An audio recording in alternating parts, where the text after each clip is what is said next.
Padre, en esta noche te necesitamos. Queremos, Señor, como dice tu palabra, tú estás paseándote, Señor, aquí entre tu iglesia.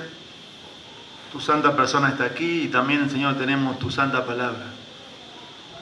Queremos honrarte, adorar tu nombre, pero también, Señor, si lo hacemos es porque también estamos honrando a tu palabra, que nos has dejado para poder, Señor, escucharla, obedecerla, amarla, adorarla, Señor. Queremos, Señor, que tu Santo Espíritu obre de acuerdo a cada necesidad, de edificación para tu iglesia, en santificación, en cada día ser más parecido a la persona de Cristo, pero también, Señor, en salvación, en personas que aún son incrédulas en sus corazones. Atráelo, Señor, a la cruz de Cristo. En el nombre de Jesús te lo pedimos. Amén. Bien, abrimos la Biblia en Lucas capítulo 2. Lucas capítulo 2, versículo 21 al versículo 38. Y hoy, hermanos, entran en escena dos personas. Vamos a leer ahora dos personas que reaccionaron a la persona de Cristo. ¿Sí? Por eso hoy vamos a ver las reacciones a la persona de Cristo. Y hubo dos reacciones de estas personas que vamos a leer ahora. Una es Simeón y otra es Ana, la profetisa. ¿Cómo reaccionaron a la persona de Cristo? Aún siendo Cristo un bebé. Por eso lo que vamos a ver del versículo 21 al versículo 35 es la primera reacción de Simeón. Y la primera reacción es la satisfacción en Dios. Y la segunda reacción que tuvo Ana, vamos a verlo ahora más adelante, es la de gratitud al Señor. Versículo 36 al versículo 38. Dice así la palabra del Señor. Cumplidos los 8 días para circuncidar al niño, le pusieron por nombre Jesús, el cual había sido puesto por el ángel antes que fuese concebido. Y cuando se cumplieron los días de la purificación de ellos, conforme a la ley de Moisés, le trajeron a Jerusalén para presentarle al Señor. Como está escrito en la ley del Señor, todo varón que abriese la matriz será llamado santo al Señor. Versículo 24. Y para ofrecer conforme a lo que se dice en la ley del Señor, un par de tórtolas o 2 palominos. Y aquí que había en Jerusalén un hombre llamado Simeón. Y este hombre, justo y piadoso, esperaba la consolación de Israel. Y el Espíritu Santo estaba sobre él. Y le había sido revelado por el Espíritu Santo que no vería la muerte antes de que viese el ungido del Señor. Y movido por el Espíritu vino al templo. Y cuando los padres del niño Jesús lo trajeron al templo para hacer por él conforme al rito de la ley, él le tomó en sus brazos y bendijo a Dios, diciendo: ahora, Señor, despides a tu siervo en paz, conforme a tu palabra, porque han visto mis ojos tu salvación, la cual has preparado en presencia de todos los pueblos, luz para revelación a los gentiles y gloria de tu pueblo Israel. Y José y su madre estaban maravillados de todo lo que se decía de él. Y los bendijo Simeón y dijo a su madre María: he aquí, está puesto para caída y para levantamiento de muchos en Israel. Y para señal que será contradicha. Y una espada traspasará tu misma alma, para que sean revelados los pensamientos de muchos corazones. Estaba también allí Ana, profetisa, hija de Fanuel, de la tribu de Aser, de edad muy avanzada, pues había vivido con su marido 7 años desde su virginidad. Y era viuda hacía 84 años, y no se apartaba del templo, sirviendo de noche y de día con ayunos y oraciones. Esta, presentándose en la misma hora, daba gracias a Dios y hablaba del niño a todos los que esperaban la redención en Jerusalén. Por eso, hermanos, hoy vamos a ver dos reacciones a la persona de Cristo. Una de Simeón y otra de Ana, la profetisa. Volvemos al versículo 21 y, hermano, ahora la escena se cambia. La escena va ahora a Jerusalén. Como vemos ahí en el versículo 21, los padres llevan al niño Jesús al templo para presentarlo al Señor, habiéndolo circuncidado de acuerdo a la ley y según la obligación de presentar al primogénito en el templo. Todos más o menos saben un poco que la circuncisión para un judío era la señal del pacto con Abraham. Era la señal del pacto con Abraham, símbolo de la fe. Pero, hermanos, a esta época, en el tiempo en el cual nos estamos situando ahora, a esta altura, casi todos, exceptuando, vamos a decir, como siempre, un remanente fiel que Dios siempre tiene y tuvo, la circuncisión perdió su verdadero significado y se había convertido en un rito nada más. No cabe duda de que José y María pertenecían a ese remanente fiel al Señor, porque eso es lo que dice el versículo 21. ¿Sí? Miren ahí está en el versículo 21, vamos a ver la presentación en el templo. Versículo 21 al versículo 24, por favor. ¿Quién no puede leer? Un varón con voz alta. 21 al 24, por favor. Cumplidos los 8 días para circuncidar al niño, le pusieron por nombre Jesús, el cual había sido puesto por el ángel antes que fuese concebido. Y cuando se cumplieron los días de la purificación de ellos, conforme a la ley de Moisés, le trajeron a Jerusalén para presentarle al Señor. Como está escrito en la ley del Señor, todo varón que abriere la matriz será llamado santo al Señor. Y para ofrecer conforme a lo que se dice en la ley del Señor, un par de tórtolas o de 2 palomas. Bien, miren, hermano, Lucas es el único de los evangelios que registra la circuncisión del Señor Jesús. En Gálatas 5:3 se nos dice que el que se circuncidaba tenía la obligación de cumplir toda la ley. Así que Jesucristo lleva en su misma carne la obligación de cumplir toda la ley. Algo que solamente Él lo podía hacer, porque era Dios. Miren, de acuerdo a la ley se realizaban algunas ceremonias. Le doy algunos datos para que entiendan mejor el texto. Luego del nacimiento de un niño hebreo, circuncisión, purificación de la madre y la presentación y rescate del primogénito. En la circuncisión al 8º día se le daba el nombre, privilegio que correspondía exclusivamente al padre del niño. Pero en este caso, miren versículo 21, no es José quien otorga al nombre al niño. Dice así versículo 21, cumplidos los 8 días para circuncidar al niño, le pusieron por nombre Jesús. ¿Por qué? El cual había sido puesto por el ángel. Por el ángel. El nombre de Jesús era un nombre muy común en los tiempos de la Biblia, ya acá, en el tiempo del judío. La palabra es Yeshua, es Josué, de la cual significa Jehová es salvación. Ese es el nombre del Señor Jesús. Miren acá, les digo otros datos más. Para circuncidar a un niño, ¿por qué circuncidar a un niño que no tenía pecado? No sé si alguna vez hicieron esa pregunta. O muchos también te preguntan, ¿por qué el Señor Jesús se bautizó al comenzar su ministerio? Lo vamos a ver más adelante. La necesidad de circuncisión o incisión no simbolizaba que había pecado que debía ser cortado. ¿Por qué el Señor se circuncidó? Bueno, hermanos, le digo, la tarea de Jesús como segundo Adán, como dice Romanos, era de guardar la ley que el primer Adán no había logrado guardar. Vino al mundo para llevar la maldición de la ley, liberando así a su pueblo de ella. En su disposición de someterse a la circuncisión, vemos la obediencia pasiva del Salvador, en su insistencia de ser bautizado, pero también vemos su obediencia activa.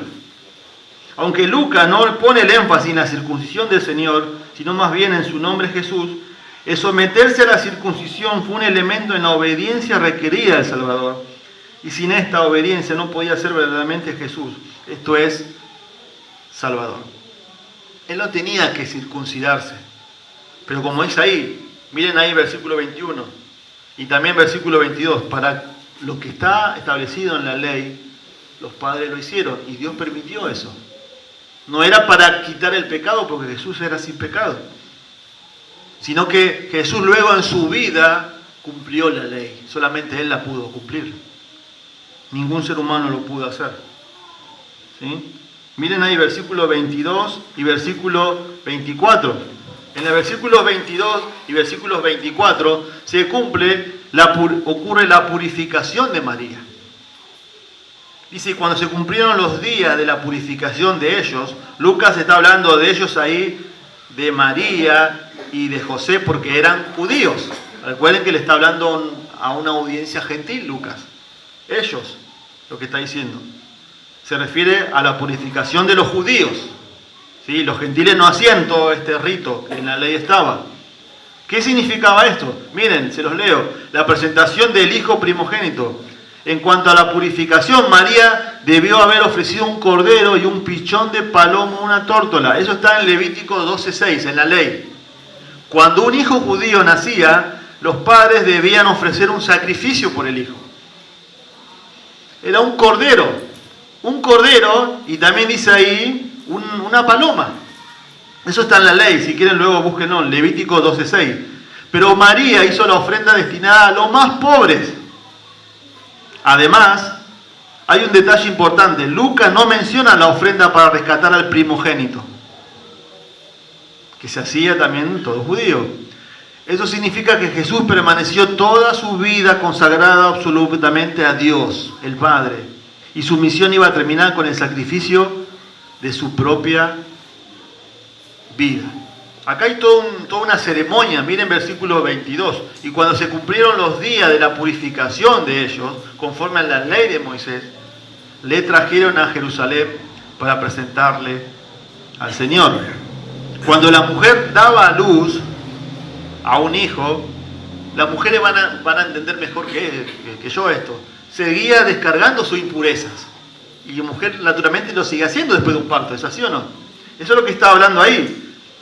En general, hasta que su ciclo normal no se hubiera restaurado completamente, esa mujer era considerada ceremonialmente impura para un judío. No podía pisar el templo.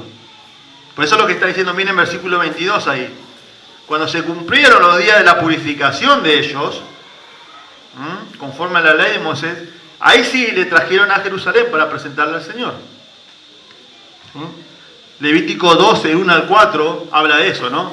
Solo 40 días después del alumbramiento se cumplía el tiempo de la purificación.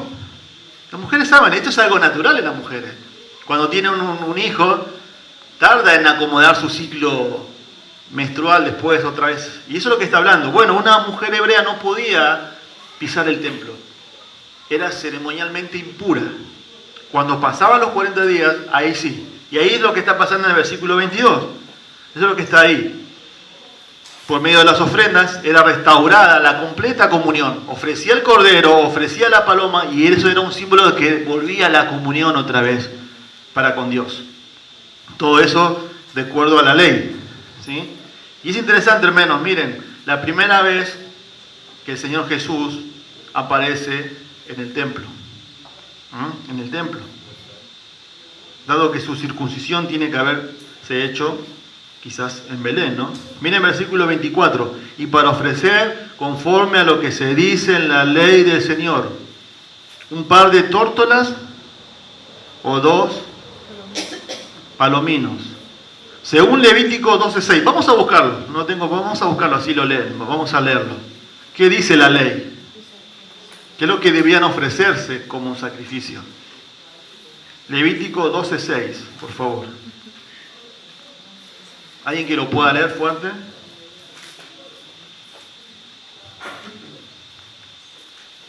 Cuando los días de su purificación fueren cumplidos, por hijo o por hija, traerá un cordero de 1 año para holocausto, y un palomino o una tórtola para expiación, a la puerta del tabernáculo de reunión al sacerdote. Bien, pero miren ahí nomás, no se vayan del Levítico. Sin embargo, esa misma ley estipulaba en el versículo 8, ahí nomás, miren, lean ahí, si no tuvieran para un cordero llevarán 2 tórtolas o 2 palominos, uno para holocausto y el otro para la ofrenda por el pecado. Eso era llamado la ofrenda de los pobres. ¿Se entiende? Porque no tenían para un cordero. Y ahí da detalle cómo debía ser un cordero. Un cordero de un año. En esos tiempos, hermanos, tener un cordero no era fácil. No era fácil tener un cordero. Entonces, Dios en su soberanía permitió, bueno, si no lo tenés, por lo menos lleva, dice ahí, ¿no? 2 tórtolas o 2 palominas. La idea es, no venga con las manos vacías. ¿Sí? Y esa era considerada la ofrenda para los pobres. Hermanos, vamos a traducirlo a nuestro ámbito. No tenían un mango. No tenían un peso. Esa es la idea acá. No sabemos, el texto no lo dice, si José no tenía trabajo en ese momento o no. Pero evidentemente eran extremadamente pobres. No les alcanzaba para un cordero y la tórtola. Solo 2 palomas. Lucas acá lo que quiere resaltar, hermano, es el estado social bajo, simple, en el cual el Señor Jesús nació. Ese es el énfasis ahí.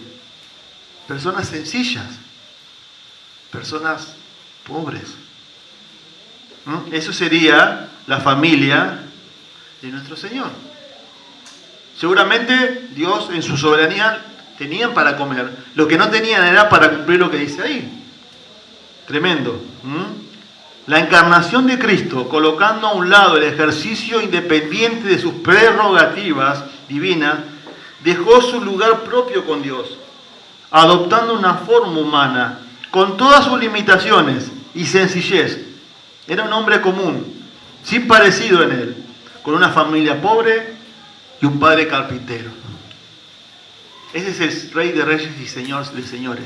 Ese es el Adonai del Antiguo Testamento. Tremendo. Dios en su soberanía permitió esto. Alguien dijo, vieron que muchas veces el concepto que se tiene de Jesús es en las películas de un hombre atractivo, de ojos celestes, con barbita, bien detallado. Y la Biblia, recién leímos Isaías 53, la Biblia dice que no había atractivo en él. Muchos dicen que si vos vieras caminar a los 12 discípulos hoy en día y al Señor Jesús, no podrías identificar cuál era el Señor Jesús ahí, entre ellos. Era un hombre común, sencillo, no había atractivo en él. Y él fue pobre. Tremendo, ¿no? Y aún así, hermanos, la Biblia también dice que ni aún su propio pueblo, su propio barrio creían en él. De ahí sale la frase, no hay profeta en su propia tierra. Sus vecinos, sus amigos, donde él se había criado. Vamos a llegar a eso, Lucas capítulo 4. Dice ahí, miren, Mateo 13, 57, se escandalizaban de él. Pero Jesús le dijo, no hay profeta sin honra, sino en su propia tierra. Y no hizo allí muchos milagros a causa de la incredulidad de ellos. La gente de su pueblo lo vieron crecer, lo vieron correr, lo vieron jugar. Presenta a su niño con los pocos recursos que posee. Pero ¿saben? Es un gran profeta, es un gran maestro, enseña bien. Pero queda hasta ahí nomás. Era una persona singular, no había nada especial en él. Pero hermanos, miren acá, estos 2 testimonios que vamos a ver marcan que Dios siempre, hermanos, tiene un remanente fiel de su pueblo. Siempre.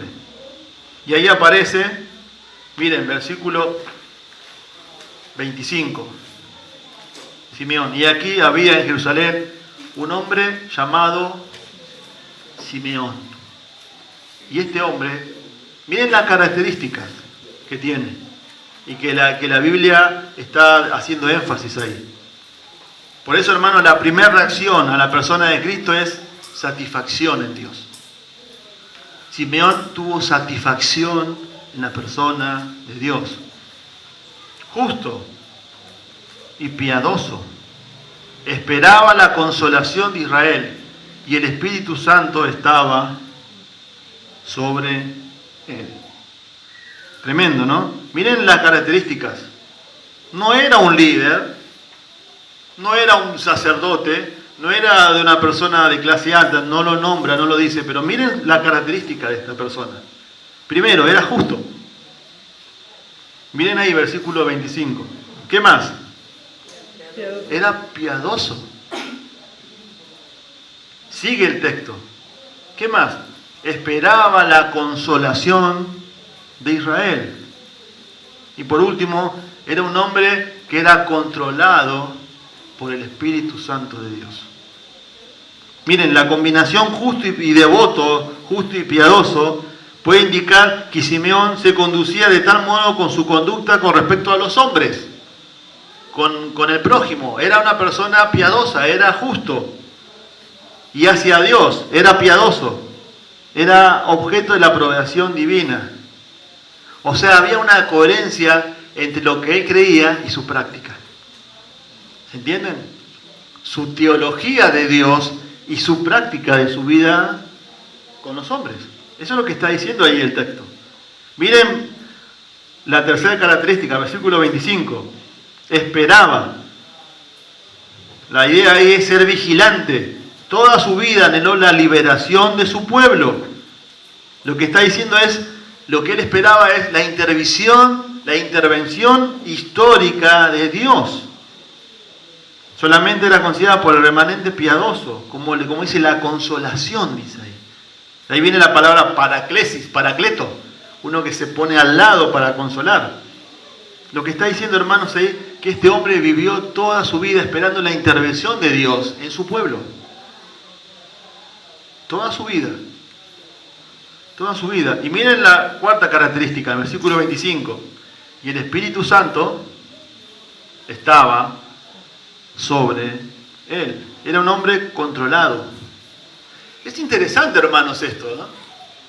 Porque si usted ve, acá ya está obrando el Espíritu Santo, pero el Espíritu Santo, ¿cuándo viene en el creyente? En Hechos capítulo 2.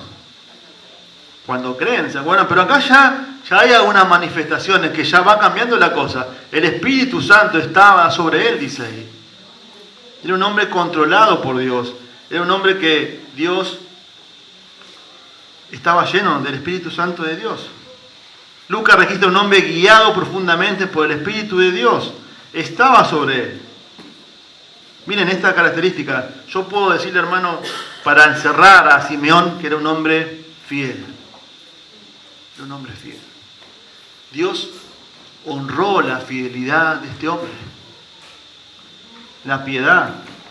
Otorgándole, hermanos, una bendición que todos los profetas y los reyes que pasaron por Israel no tuvieron y hubieran querido tener. Ver al Mesías en vivo y en directo. Versículo 26. Y le había sido revelado por el Espíritu Santo que no vería la muerte antes que viese el ungido del Señor. No sé en qué momento fue de su vida. Lo que sí que él esperaba, dice ahí, la promesa del Señor. Y el tiempo pasaba y él seguía esperando, y seguía esperando, y seguía esperando. Porque era un hombre fiel, y porque era un hombre que esperaba en las promesas de Dios.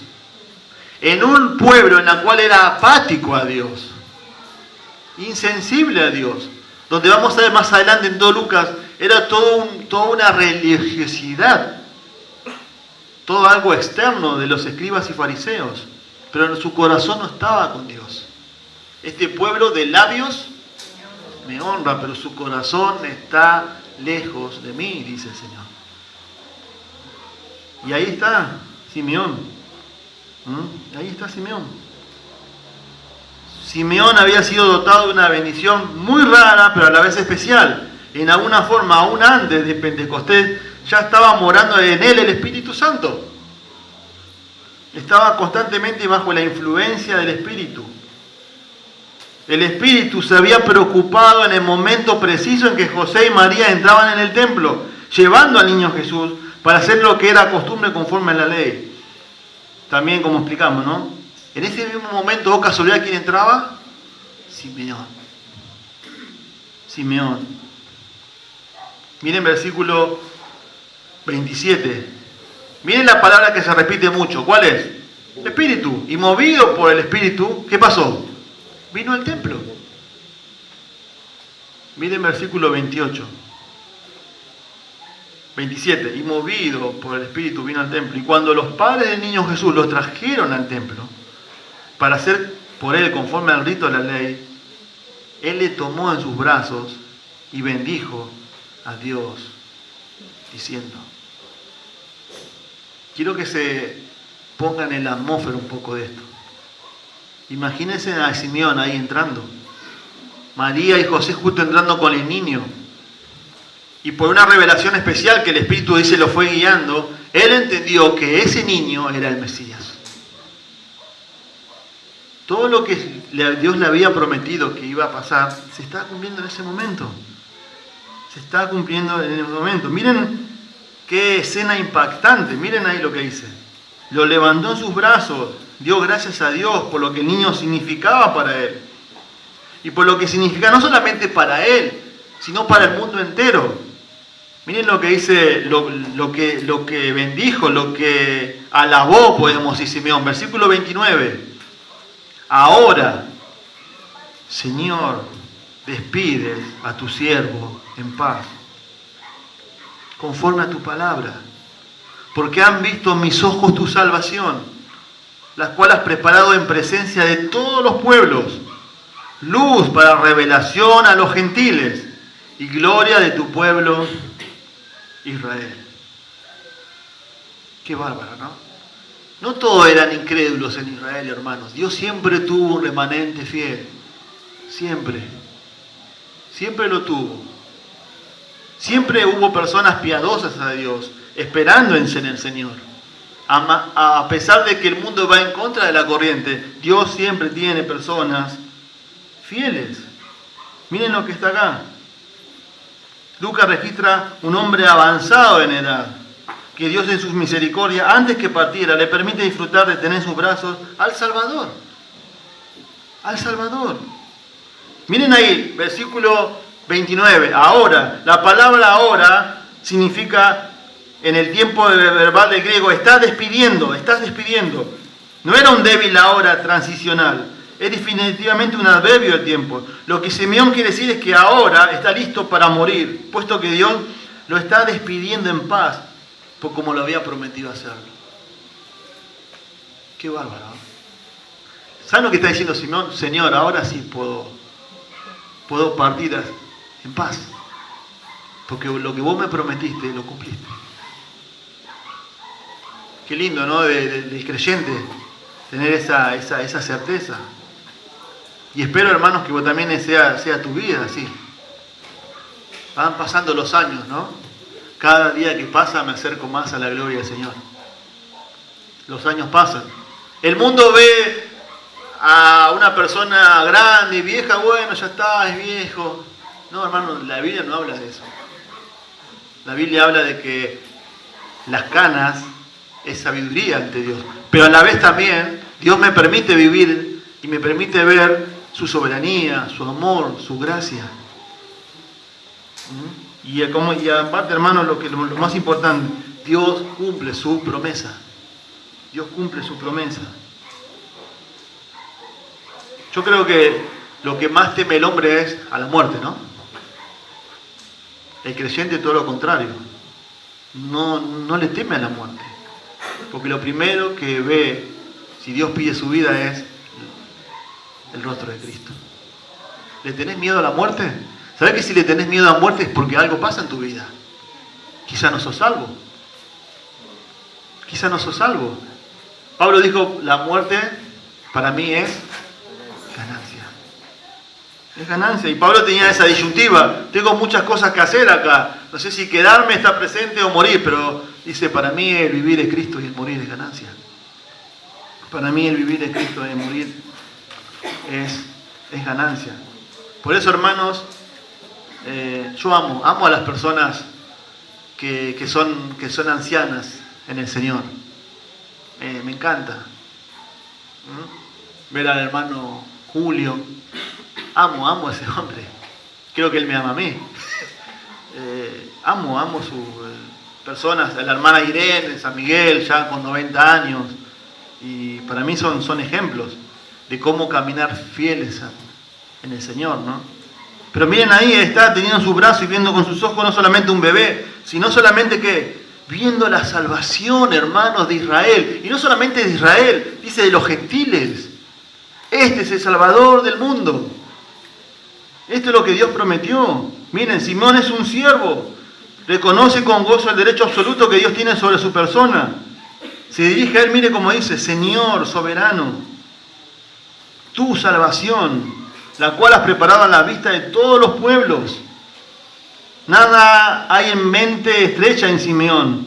Dios le proclama soberanamente la significación de Jesús, no solo para Israel, sino para el mundo entero. El mundo ajeno a Israel. Qué hermoso, ¿no? Simeón no está diciendo ahora me puedo morir tranquilo, ya está, ya estoy en paz con los hombres. No está hablando de eso, ¿eh? No tuvo que perdonar a alguien, no se trata de asunto a resolver, se trata de Cristo, se trata de la salvación, hermanos. Eso es lo que está viendo acá. Ahora Simeón ha encontrado paz, ahora está listo para partir de esta vida. Está listo para partir de María. Por favor, miren, versículo 35, 33 al 35, por favor. ¿Quién puede leer? Y José y su madre estaban maravillados de todo lo que se decía de él. Y los bendijo Simeón y dijo a su madre María: he aquí, este está puesto para caída y para levantamiento de muchos en Israel y para señal que será contradicho. Y una espada traspasará tu misma alma, para que sean revelados los pensamientos de muchos corazones. Qué bárbaro, ¿no? ¿Qué era lo que asombraba a José y María? Miren lo que dice ahí. Estaban maravillados de todo lo que se decía de él. Vieron que se repite mucho, y guardaba en su corazón, como veíamos recién en el inductivo. Guardaba todas las cosas en el mar. Las revelaciones que tenía José y María acerca de su hijo eran tan maravillosas que ellos, hermanos, no perdieron la capacidad de asombro. Esa es la idea ahí. No se acostumbraron a eso. Sí, es mi hijo, él es el Mesías, ¿está bien? Sí, está bien que se aparezca un ángel. Sí, está bien que vengan huestes celestiales, millones, a adorarle y a alabarle. Está bien que se aparezca un hombre y diga, ahora puedo morir en paz, Dios me prometió eso. No, está bien. No, ellos vivían asombrados a eso. No perdieron la capacidad de asombro. No dejaban de sorprenderse, hermanos. Aún hoy en día, hermanos, Jesús es tan completamente maravilloso y la salvación que ha provisto es tan generosa que nosotros amamos cantar esas cosas. Por eso cantamos lo que cantamos. ¿Vieron el himno ese? Oh, cantámelos otra vez. Bellas palabras de vida. Y la cantamos y no dejo de asombrarme de eso. No es un arranque pasional, una emoción, hermanos, sino es la gracia de Dios en nuestras vidas y ver cómo Dios salva a personas de muerte a vida. Hermanos, cuando perdemos la capacidad de asombro del obrar de Dios, significa que algo pasa en nuestras vidas. Somos insensibles. Nos acostumbramos cuando viene una persona nueva, cuando Dios está obrando, como veíamos hoy. Dios no necesita obrar en multitudes, aunque la iglesia se llene. Obvio que muchas veces son manifestaciones al obrar, pero Dios muchas veces obra en nuestras vidas y nosotros no nos damos cuenta. O está obrando y nos acostumbramos al obrar de Dios. Ellos no perdieron la capacidad de sorprenderse. La pregunta que te hago, ¿te sigue sorprendiendo Dios? ¿O perdiste la capacidad de asombro? ¡Wow! Una persona nueva. ¡Wow! Dios, estamos escuchando que Dios está obrando en otro país y hay personas que están siendo perseguidas, pero Dios está obrando. Hermanos, no debemos dejar de sorprendernos de Dios. Dios es tan, pero tan grande, que cada vez que vamos a su palabra, vamos con esa capacidad de asombro. Pero nos acostumbramos muchas veces a eso. A lo que leemos, a lo que vemos. Miren lo que le dice también. Lo que le dice Simeón. En su bendición, Simeón también le revela una profecía a María, guiada por el Espíritu de Dios. Miren lo que le dice también. Aquí este versículo 34 está puesto para caída y para el levantamiento de muchos, ¿en dónde? En Israel. Y para señal que será contradicha. Y una espada traspasará tu misma alma, para que sean revelados los pensamientos de muchos corazones. María, este niño que tenés en tus brazos, muchos van a ser levantados, porque están bajos por sus pecados, están tocando fondo. Pero muchos, dice, van a ser, como dice ahí, bajos. Tremendo. Lo que está diciendo es, para muchos el Mesías va a ser de bendición y para muchos va a ser piedra de tropiezo. Eso es lo que está diciendo. A pesar de Israel, aún de tener ventajas, habría una clara división entre los que rechazan a Jesús. La gran mayoría, Lean Juan 1:11, Juan 6:66, y los que le reciben y le abrazan por fe y se comprometen con él. Como veíamos hoy, ahí también dice la espada, habla de una espada ancha. La idea es que va a ser un gran daño en el corazón. Está profetizando que ese hijo va a morir. Y eso quizás preparó a María durante toda su vida, entendiendo que ese hijo iba a morir. Nació pero para morir. No era su hijo. No era su hijo. Miren, le leo Juan 19:25 al 27. Se cumple esto. Por eso los soldados hicieron esto. Y junto a la cruz de Jesús estaba su madre y la hermana de su madre, María, la mujer de Cleofas, y María Magdalena. Y cuando Jesús vio a su madre y al discípulo a quien él amaba, que estaba allí, dijo a su madre: mujer, he ahí tu hijo. Después le dijo al discípulo: he ahí tu madre. Y desde aquella hora el discípulo le recibió en su propia casa. Te va a doler, le dice, ¿no? Va a ser doloroso. Lo que Simeón le estaba diciendo, hermano, era verdad. Él no lo vio todo. No vio que aún en medio del dolor de María ella recibiría una medida de consuelo. Y así es Dios, hermano, con nosotros. Yo no sé si alguna vez pasaste por un momento doloroso, pero Dios te consuela. Segunda de Corintios, dice, capítulo 3, dice que Él es el Padre de toda consolación. No se te vaya el dolor, pero Dios nos consuela. Dios está ahí al lado nuestro. Dios está ahí al lado nuestro. Y eso hizo con María. Le proveyó otro hijo, podemos decir, que es el apóstol, que es Juan. Juan, el discípulo amado. En los momentos de su profunda agonía, demostrándole que esto también estaba en el plan de Dios y que por lo tanto cooperaría para bien. Mejor que todo, debido a la resurrección el tercer día, el dolor de María sería luego cambiado en gozo y para el fortalecimiento de su fe. Hermanos, muchas veces Dios permite el fuego de la prueba para nuestro bien. No nos gusta sufrir, no nos gusta pasar por prueba. Pero te digo algo, si estás pasando por prueba, decí amén. Porque Dios quiere sacar lo mejor de nuestras vidas. No sé si se dieron cuenta, pero en la Biblia siempre habla, el momento de mayor persecución de la iglesia creció. Hechos capítulo 8, Hechos capítulo 2. Dios permitió la persecución y esas personas eran perseguidas e iban a otro lado y ¿qué hacían? Anunciaban el Evangelio y se convertían y eran perseguidas ahí y seguían. Y Dios usó eso en su plan. Muchas veces, hermanos, Dios nos permite pasar por el fuego, pero para sacar lo mejor de nosotros, no lo peor. No lo peor.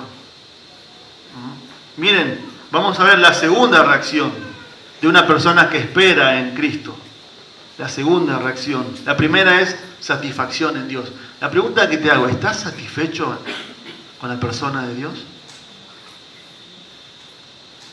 Porque si no estás satisfecho significa que algo te falta. Y cuando algo te falta, buscas en otras cosas. Los deleites.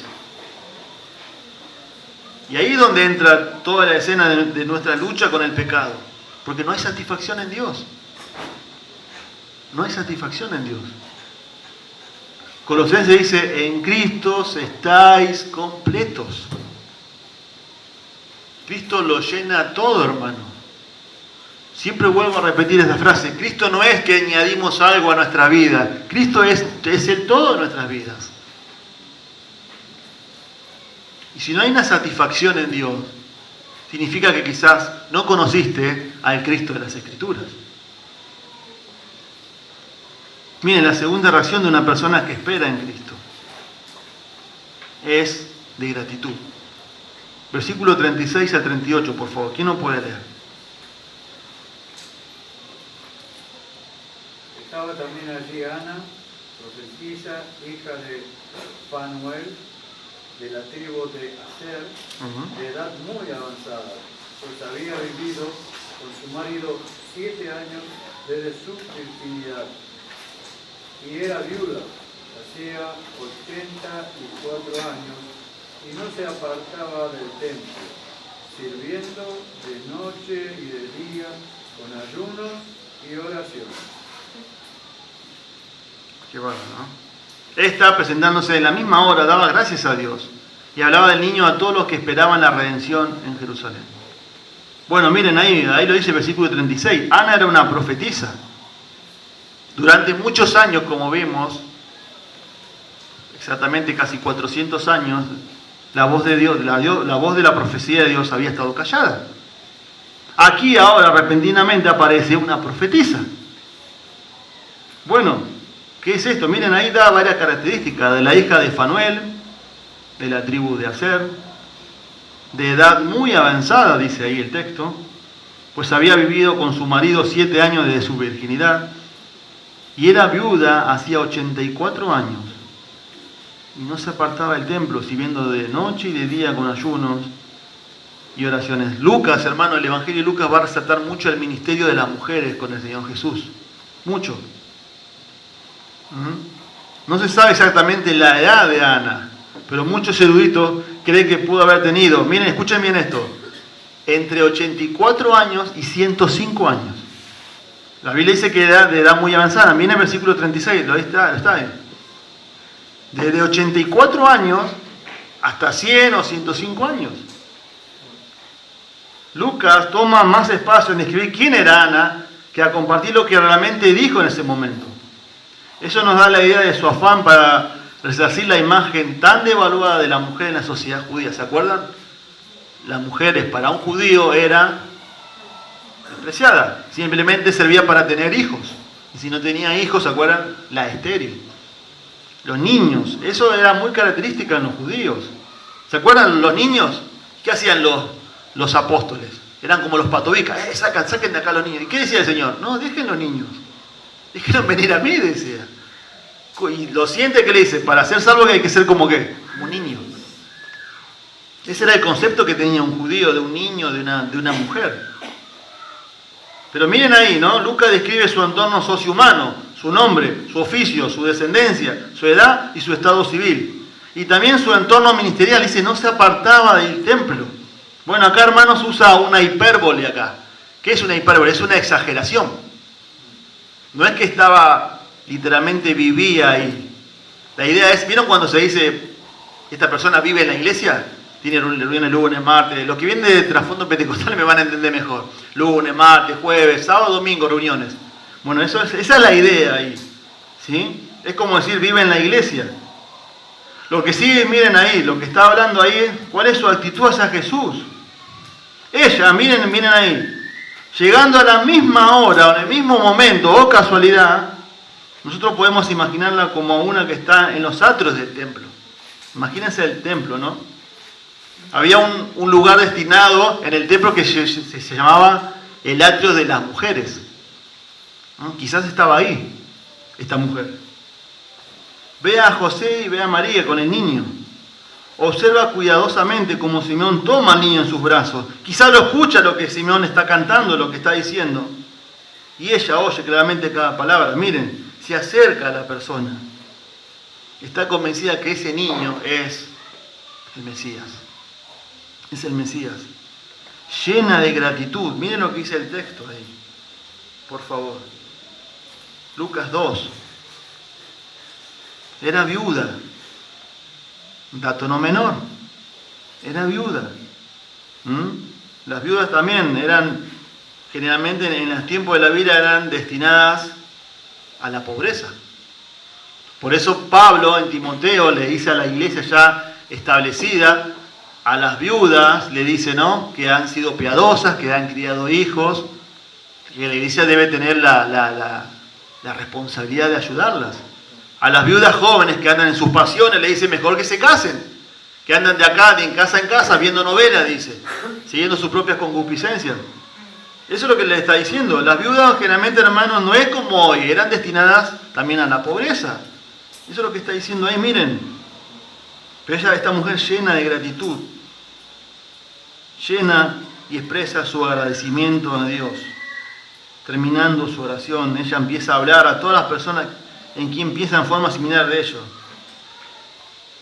Hablaría a todos. Miren eso como termina el texto ahí.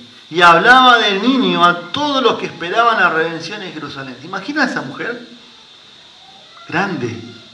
84 años, 90, casi 100. Dios le había revelado ahí que también iba a ver al Mesías, pero no paraba de hablar de esa persona.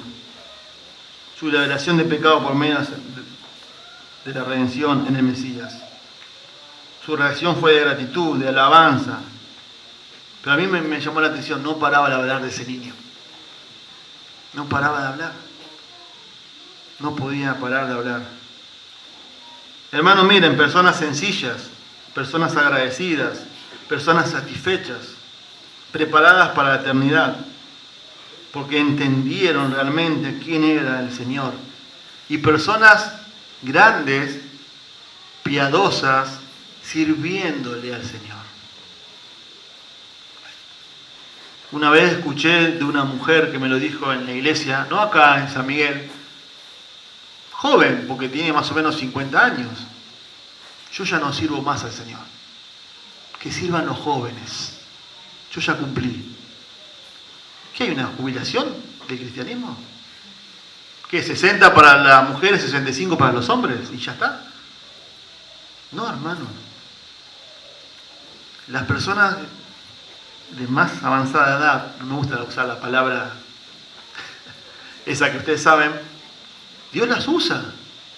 Dios las usa porque caminaron más con el Señor, porque el Señor les da su sabiduría. Y no hay, hermanos, una jubilación cristiana. Por supuesto que no hay vitalidad, o como dice Eclesiastés. No, acuérdate de tu Creador, antes vengan los días malos, dice. Los días malos está hablando, ¿qué está hablando? Cuando ya los ojos se empiezan a apagar, cuando nos duelen los riñones, cuando las piernas ya no... A todos nos pasa. Es así, es lo que el Señor dice. El cuerpo se va desgastando, en algunos más rápido que otros, parece, pero bueno, se va desgastando. Pero es así, hermano, es normal. Pero hay que tomar el ejemplo de estas personas. Simeón, Ana, grandes, pero eran fieles al Señor.